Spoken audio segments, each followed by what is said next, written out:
Bonsoir à tous et bienvenue dans une nouvelle édition de notre étude biblique du mercredi. Je m'appelle Béatrice Kemwe.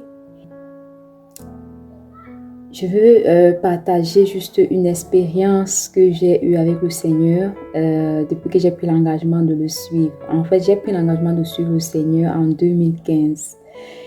Et avant de venir au Seigneur, je me rappelle en 2012, 2011-2012, non 2012 je pense bien, j'avais demandé au Seigneur de me conduire dans une église où je vais rencontrer des personnes qui le servent et qui seront un encouragement pour moi pour le servir. Et le Seigneur, dans sa grâce, a exaucé ma prière et il a envoyé 2 jeunes dames vers moi qui m'ont prêché l'évangile et ainsi de suite. Elles m'ont invité à l'église et j'étais tout de même engagée et passionnée à y aller pour voir comment ça se passe et ainsi de suite. Et lorsque je suis arrivée ce dimanche-là, on a prêché et j'ai été touchée. On a prêché le message d'évangélisation et j'ai été touchée. Le Seigneur me montrait juste ma vie, comment j'étais misérable et ainsi de suite. Mais à ce moment-là, je vais avouer que j'étais prête à suivre le Seigneur, mais à moitié. Parce que après avoir écouté le message, je me suis rendu compte que je peux certes abandonner certains péchés dans ma vie, mais il y a 2 péchés, si je veux dire, qui sont enracinés dans moi, que je ne veux pas, en fait, que personnellement, avec ma volonté, même moi-même, je ne veux pas du tout abandonner. Le mensonge et le péché de l'immoralité sexuelle. Et c'est comme ça que, avec le temps, je me suis dit que non, je préfère rester dans l'église. Je vais me battre à abandonner d'autres choses. Mais quant à ces 2 péchés, je ne vais pas abandonner. Je vais rester et je vais rester et je vais jongler. Et c'est comme ça que j'ai commencé à mener une double vie dans l'église.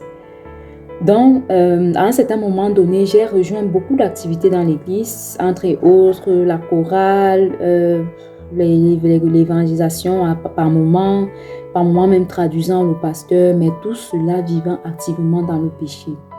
Et à un moment donné, le Seigneur me parlait, je crois que parfois ma conscience me disait encore quelque chose, mais à un moment donné, ma conscience était déjà complètement morte, donc je n'avais plus de conscience, pardon, je faisais ça, je trouvais cela normal, d'être dans l'église, en train de vivre dans l'église, et quand je vis au milieu des mondains, je vis aussi comme les mondains, vivant dans le mensonge, vivant dans l'immoralité sexuelle, mais étant dans l'église, étant à la chorale, traduisant le pasteur, partant souvent évangéliser, ainsi de suite. Et je vais avouer que le Seigneur a été très bon envers moi. Il a été miséricordieux envers moi parce que le Seigneur m'a fait grâce. Je suis venue en Allemagne en 2015 et en fin 2015, nous avons eu une retraite à Francfort. Et de là, j'avais pris l'engagement de suivre le Seigneur. Et au fil du temps, quelques années après, donc le Seigneur a ramené cette vie-là dans mon esprit et le Seigneur me demandait de rentrer restitué. Et donc, il me demandait de retourner et appeler le pasteur de l'église et lui expliquer la double vie que je menais dans l'église, lui confessant mon péché, mes péchés et tout.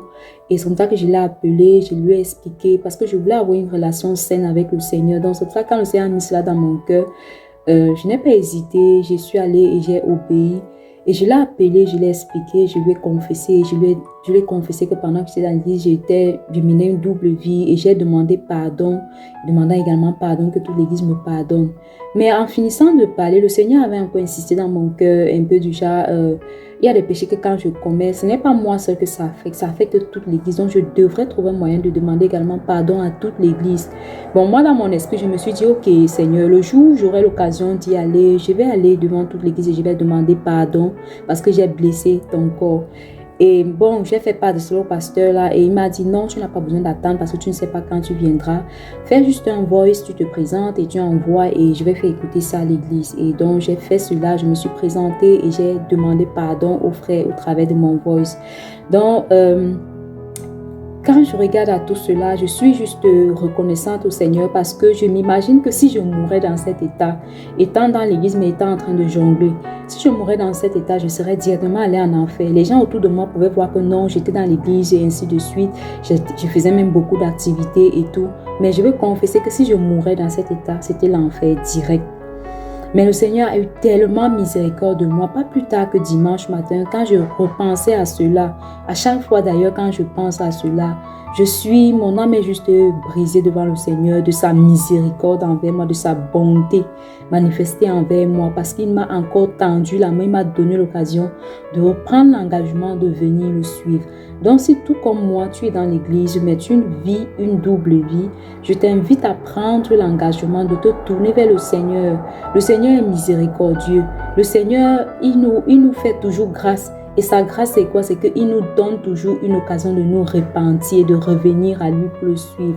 Donc, si comme moi, tu es dans une église, mais tu sais que bien que tu sois plongé dans beaucoup d'activités, tu n'es pas en train de marcher avec Dieu, tu vis une double vie dans l'église, je t'invite à te tourner vers le Seigneur.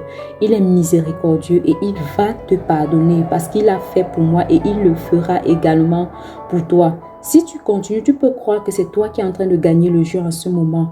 Mais laisse-moi te dire, c'est à ta propre perte. Prends une décision. Ne reste pas dans l'église et tu joues un double jeu avec le Seigneur parce que c'est toi le perdant à la fin. Mais tu peux encore décider que le Seigneur puisse faire quelque chose pour toi. Que le Seigneur te bénisse abondamment. Bonne soirée.